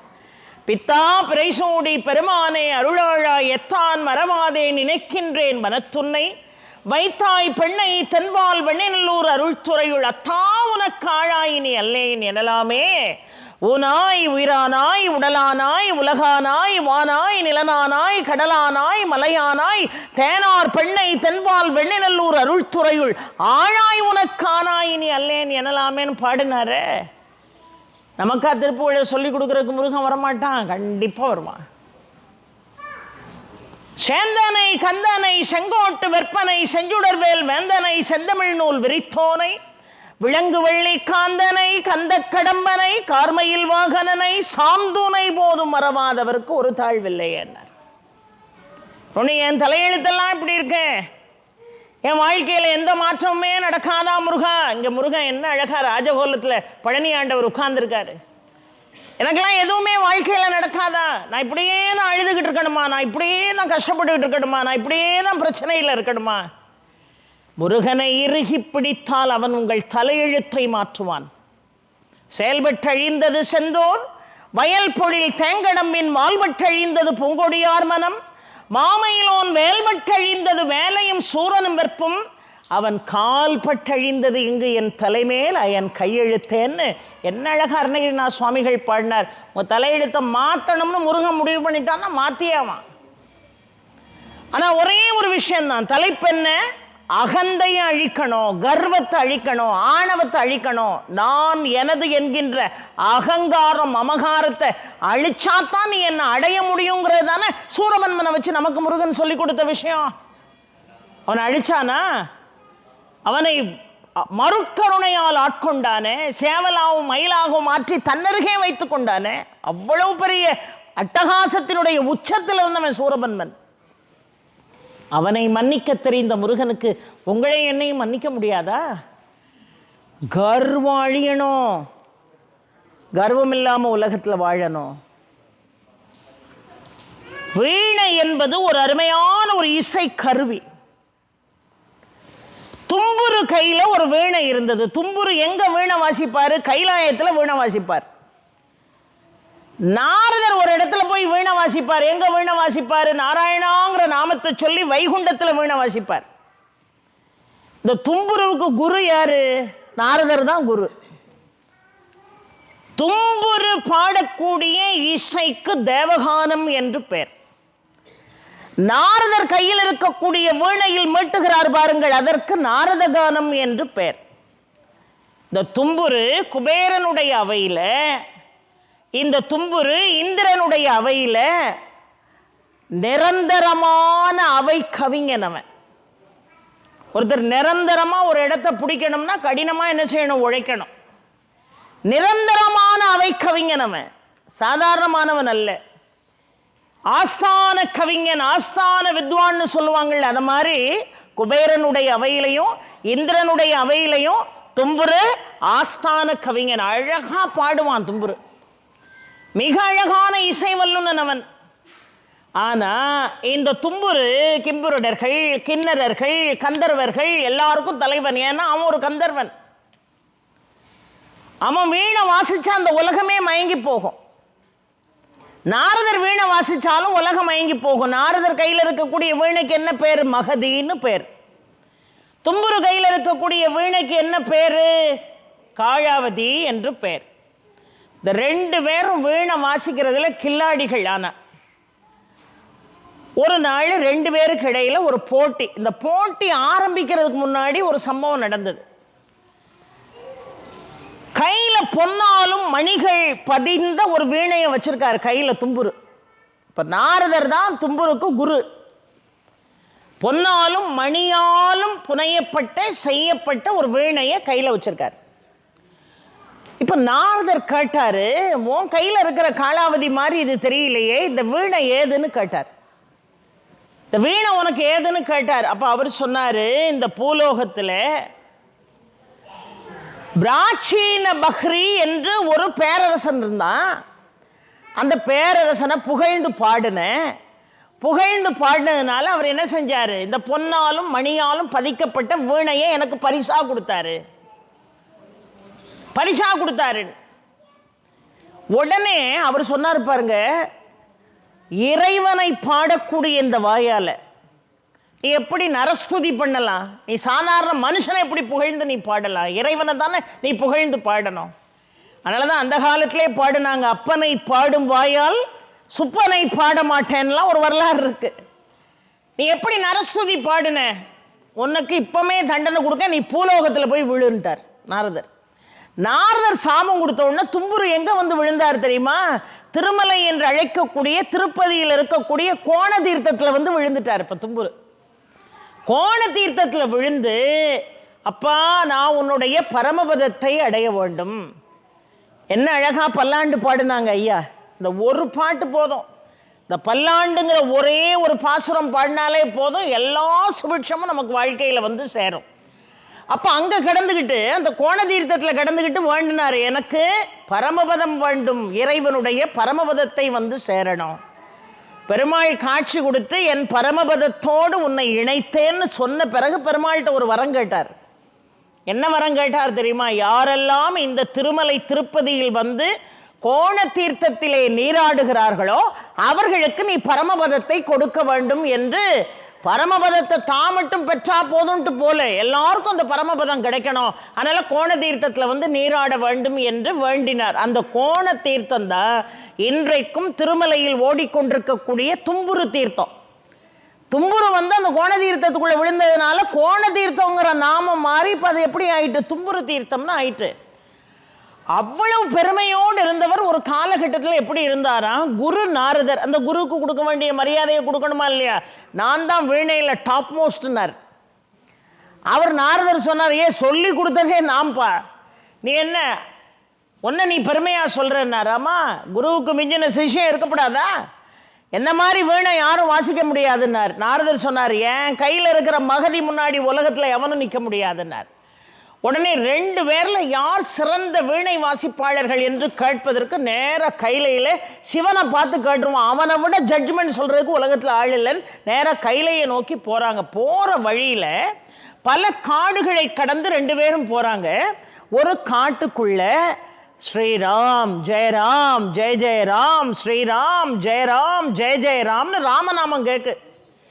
என்ன இந்த காட்டுக்குள்ள ராமநாமம் கேட்குதுன்னு போனவங்க திரும்பி வந்து அந்த காட்டுக்குள்ள உட்கார்ந்து பார்த்தா, காட்டுக்குள்ள வந்து பார்த்தா ஒரு மிகப்பெரிய மலை குன்றின் மீது ஆஞ்சநேயர் அமர்ந்து கொண்டு ஸ்ரீராம் ஜெயராம் ஜெய ஜெயராம்னார். இங்கே ஆஞ்சநேயர் பஞ்சமுக ஆஞ்சநேயர் இருக்கிறார். இவரை நீங்கள் வழிபட்டாலே கருடனை வழிபட்ட மாதிரி, ஹயக்ரீவரை வழிபட்ட மாதிரி, ஆஞ்சநேயரை வழிபட்ட மாதிரி, சகலமும் உங்களுக்கு தெரியாது ஒன்றும் இல்லை, நரசிம்மரை வழிபட்ட மாதிரி ரொம்ப அருமையான பஞ்ச மூர்த்தி இங்கே அமர்ந்திருக்கார் ஆஞ்சநேயர். அவர் குன்றின் மேலே உட்கார்ந்துக்கிட்டு ஸ்ரீராம ஜெயம் ஸ்ரீராம ஜெயம் ஸ்ரீராம் ஜெயராம் ஜெய ஜெயராம் ஸ்ரீராம் ஜெயராம் ஜெய ஜெயராம்னார். சொன்ன உடனே இவங்க 2 பேரும் போய் அங்கே நின்னாங்க, ஆஞ்சநேயரை வணங்கினாங்க. எங்கே போகிறீங்க நீங்கள் 2 பேரும்? நான் தான் இந்த தும்புருக்கு குரு, ஆனால் ஏன் வீணை வாசிப்பின் முன்னாடி நீ நிற்க முடியாதுன்னு குருவே ஏற்று பேசலாம் இந்த சிஷ்யன். அதனால் நான் பெரியவன் நீ பெரியவன் எங்களுக்குள்ள சண்டை வந்துட்டு கைலாயத்தில் போய் சிவன்கிட்டே போய் இதுக்கு தீர்ப்பு கேட்க போகிறோம். சரி, சிவன்கிட்ட போயிடுறதுக்கு முன்னாடி நான் ஒரு விஷயம் சொல்கிறேன், அதை செஞ்சுட்டு போங்கன்னார். சரி, இப்போ அந்த வீணையில் ஒன்று கொடுங்கன்னார். 2 பேர் கையிலையும் வீணை இருக்குது, ஒரு வீணையை கொடுங்கன்னார். அந்த வீணையை வாங்கி இப்போ ஆஞ்சநேயர் அதை வாசிக்க ஆரம்பித்தார். ஆஞ்சநேயர் சாதாரணமானவர் இல்லைங்க, அவர் சஞ்சீவி மலையை தூக்கிட்டு வந்தார். ராமகாதையில் மட்டும்தான் ஆஞ்சநேயரை நம்ம சிந்திக்கோங்கிறது இல்லை, ஒரு மிகப்பெரிய பரத கலைக்கே அத்தனை தத்துவ சிந்தனைகளையும் சொன்னவர் ஆஞ்சநேயர். மிகப்பெரிய இசைப்பிரியர். அதுலேயும் ஆஞ்சநேயருக்கு பிடித்த ராகம் எது? தோடி ராகம். தோடி ராகத்தில் ஆஞ்சநேயர் முன்னாடி உட்கார்ந்து ஒரு பாட்டை பாடினாலே போதும், இப்போ பாடின மாதிரி ஆஞ்சநேயர் உடனே வந்துடுவார். இல்லையா, ஆஞ்சநேயரை உடனே வரவழைக்கணுமா, ஸ்ரீராம ஜெயம் சொல்லணும், அப்போ ஆஞ்சநேயர் வந்துடுவார். அப்போ ஒரு வீணையை கொடுன்னு வாங்கி இவர் என்ன செய்கிறாரு, அப்படியே வாசிக்கிறார். வாசிக்க வாசிக்க வாசிக்க அப்படியே இந்த உலகமே மயங்கி போச்சான். ஸ்ரீராம ஜெயம்னு வாசிக்கிறாரு. ஏன்னா அவர் வாசிக்கக்கூடிய அந்த வாசிப்பு தோடி ராகத்தில் வந்து விழுந்த வார்த்தை என்ன தெரியுமா? ராமஜெயம் ராமஜெயம் ராமஜெயம் ராமா ராமா ராமான்னு வீணையில் ஸ்வரம் வந்து விழுந்துதான். விழ ஆரம்பிச்ச உடனே என்ன ஆச்சு, கல்லெல்லாம் கரைய ஆரம்பிச்சுட்டு. அப்படி வாசிக்கிறாரு ஆஞ்சநேயர். ஒரு பாட்டுன்னா, ஒரு இசைனா உள்ள என்ன செய்யணும், உருகணும். இந்த உலகமே ஸ்தம்பிச்சு போச்சாங்க. ஏன்னா ராமனே என்ன நடக்குன்னே தெரியாம மதி மயங்கி அப்படியே ரசிக்கிறாராம். அப்படி இருக்கணும் பாட்டு, அந்த அளவுக்கு இருக்கு அந்த பாட்டு. பறவைகள் பறந்து கொண்டிருந்த பறவைகள் ரெக்கைகளை அடிக்க மறந்து அப்படியே நின்றதா. கடலில் எழுந்த அலைகள் மீண்டும் கரையை தொட மறந்து அப்படியே நின்றதா. மரங்கள் அசையாமல் அப்படியே நின்றதா. பசு பால் சுரக்க மறந்து அப்படியே நின்றதா. கன்றுகள் பசி மறந்து நின்றதா. அப்படி அருமையா லைட்டு வாசிச்சாங்களாம். அப்படி இருக்கணும் இசைங்கிறது. இப்போ எல்லாரும் நம்ம பி சுஷீலா மாதிரி பாட முடியுமா? முடியாது. நேற்று கூட ஐயா ஒருத்தங்களை அருமையாக எனக்கு அறிமுகப்படுத்தினாங்க. அம்மா, மெட்ராஸில் இருக்கக்கூடிய இசைக்கல்லூரியில் இவங்க மாணவின்னு. அங்கே தான் சுஷிலாம்மா ஃபஸ்ட்டு ஸ்டூடெண்ட்டு, பி சுஷிலாம்மா. அவங்களெல்லாம் பார்க்குறது எவ்வளோ பெரிய ஒரு பாக்கியம். இப்போ நம்ம குரல் சுஷிலா மாதிரி இருக்கணும், ஜானகி மாதிரி இருக்கணுங்கிறது இல்லை, ஸ்வரம் லயம் மாறாமல் இருக்கணும். குரல் எப்படி இருந்தாலும் பரவாயில்ல. இப்போ நான்லாம் என்ன தைரியத்தில் பாடுறேன், ஏதோ நீங்கள்லாம் கேட்குறீங்கன்னு ஒரு தைரியம் தானே. ஆனால் எங்கள் பாட்டை வீட்டில் பாட முடியாது. என் பையன் நான் அன்றைக்கே சொல்லலை, 9 வயசில் கையெடுத்து கும்பிட்டான்னு சொன்னேன்ல உங்கள்கிட்ட, அவன் பின்னாடி உட்காந்துருக்கான் 9 மாதத்தில். பாட்டு படித்தோடனே அம்மா நீ பேசாமல் பாட்டை நிறுத்திட்டு நான் தூங்கிறேன்னு உலகத்தில் 9 மாதத்தில் பேசின ஒரு அதிசய குழந்தை என் பையன் அரவிந்த் மட்டும்தான். ஏன்னா பாட்டு அப்படியே குரல் எப்படி இருக்கணுங்கிறது முக்கியம் இல்லை, நம்மை உணர்ந்து நம்மை மறந்து அந்த ராகத்தோடு இணைந்து அந்த பாடலை பாடணும். இப்போ கவியரசு கண்ணதாசன் இசை கேட்டால் இந்த புவியே அசைந்தாடும்னு ஒரு பாட்டு எழுதினார். ஆனால் அதுக்கு என்ன அழகாக இசை வடிவம் கொடுத்ததுனால வருஷத்தை பாருங்கள், 60 வருஷம் ஆச்சு. 1962லையும் 61லையும் வந்த படம். இன்னைக்கு வருஷம் என்ன, இன்னைக்கு வரைக்கும் அந்த பாட்டு உயிரோடு இருக்கு. ஆனால் நேற்று வந்தவன் இப்போ எங்கே இருக்கான்னு தெரிய மாட்டேங்குது. அந்த பாட்டு கண்டிப்பாக அந்த இடத்துல சொல்லணும், ஏன்னா அருமையான ரசிகர்கள் இருக்கீங்க. அப்படி இந்த கல்லே உருகும்படியாக எழுத்து இருந்தது, கல்லையே உருக்கும்படியாக இசை இருந்தது. இப்போ அனுமன் எப்படி தோடி ராகம் பாடினார் நமக்கு தெரியல, ஆனால் என்ன அழகா இசைனா எப்படி இருக்கணும்னு சொன்னார் பாருங்க. என் பாடல் செய்கேட்கும் விருந்தாகலாம், என் பாடல் நோய் தீர்க்கும் மருந்தாகலாம், என் மேன்மை இறைவா உன் அருளாதலால், என் மேன்மை இறைவா உன் அருளாதலால், எரியாத தீபத்தில் மொழி வேண்டினேன், எரியாத தீபத்தில் ஒளி வேண்டினேன், ஏழாம் கடலும் வானும் நிலமும் என்னுடன் விளையாடும், இசை என்னிடம் உருவாகும், இசை என்னிடம் உருவாகும், விதியோடு விளையாடும் ராகங்களே, விளக்கேற்றி ஒளி காட்ட வாருங்களே, கனல் ஏந்தி வாருங்கள் தீபங்களே, கரைந்தோடும் நோய் என்னும் பாவங்களே, கரைந்தோடும் நோய் என்னும் பாவங்களே, ஏழாம் கடலும் வானும் நிலமும் என்னுடன் விளையாடும், இசை என்னிடம் உருவாகும், இசை என்னிடம் உருவாகும். அப்படி இசையில் லயித்து நம்ம என்ன செய்யணும், பாடணும். ஒவ்வொருத்தரும் இங்கே கண்ணை மூடி கேட்குறீங்க, தலையசைச்சு கேட்குறீங்க, மெய் மறந்து கேட்குறீங்க. எவ்வளோ புண்ணியம் செஞ்சுருக்கேன் ஐயாவால் இந்த ஊரில் வந்து பாடியும் நீங்கள் கேட்கணும்னு. என் மருமக இருக்கா பாருங்கள், நேற்று வந்தால என்னோட சின்ன மருமக ரம்யா, அவள் இன்றைக்கி காலையிலேருந்து ஒரு 5 தடவை என்கிட்ட சொல்லிட்டா, அம்மா நீங்கள் என்ன செய்வீங்களோ தெரியாது, ஒரு பாட்டாவது நீங்கள் அந்த மக்களுக்கு பாடி காட்டிட்டு வரணும்மா, உங்கள்கிட்ட இருக்கிற திறமையில் ஒன்றை கூட நீங்கள் விட்டுட்டு வந்துடக்கூடாது, நீங்கள் பாடுவீங்கன்னே நிறைய பேருக்கு தெரிஞ்சிருக்காது, அதனால் பாடி காட்டிட்டு நீங்கள் வரணும், அவளுடைய ஆசையும் நிறைவேற்றணும், அவளுக்கும் ஒரு குறை வந்துடக்கூடாதுங்கிறக்காக தான் இந்த பாட்டை பாடினேன். உங்களுக்கு தர்ம சங்கடமாக இருந்தால் என்னை மன்னிச்சிடணும். நீங்கள் அருமையாக கைத்தட்டுறீங்க. எங்கள் வீட்டிலலாம் பாட்டு நான் பாடினேன்னு வைங்களேன், அவரும் இப்படி தான் கையெடுத்து கும்பிடுவார். எங்கேயாவது போகணும்னா என்ன ஒரு இசை என்றாலே ஒரு இன்பம், இசை என்றாலே ஒரு மகிழ்ச்சி, சாதாரணமானதில்லை. அப்படி வாசிக்கிறான் வீணைய ஆஞ்சநேயர். அப்படியே பறவைகள் பறக்க மறந்தது, மீன்கள் நீந்த மறந்தது, பசு பால் சுரக்க மறந்தது, இந்த உலகமே மறந்தது. என்ன காரணம்? ராமனே தன்னை மறந்துருக்கான். இப்போ அந்த கல்லு உருகி ஓடுதுங்க, அவர் உட்கார்ந்திருந்த பாறை உருகி ஓடுது. இவர் என்ன பண்ணாரு, அந்த பாறை மேல உருகி ஓடக்கூடிய பாறை மேல வீணையை வச்சுட்டார். வீணையை வச்சுட்டு அந்த பாட்டை நிறுத்திட்டார். தோடி ராகத்தில் பாடினாராம், தோடி ராகத்தில் வீணை வாசிச்சாராம், தோடி ராகத்தில் ராமஜெயம் சொன்னாராம் வீணையினுடைய சப்தத்தில். அதனால அந்த பாறை உருக ஆரம்பிச்சது.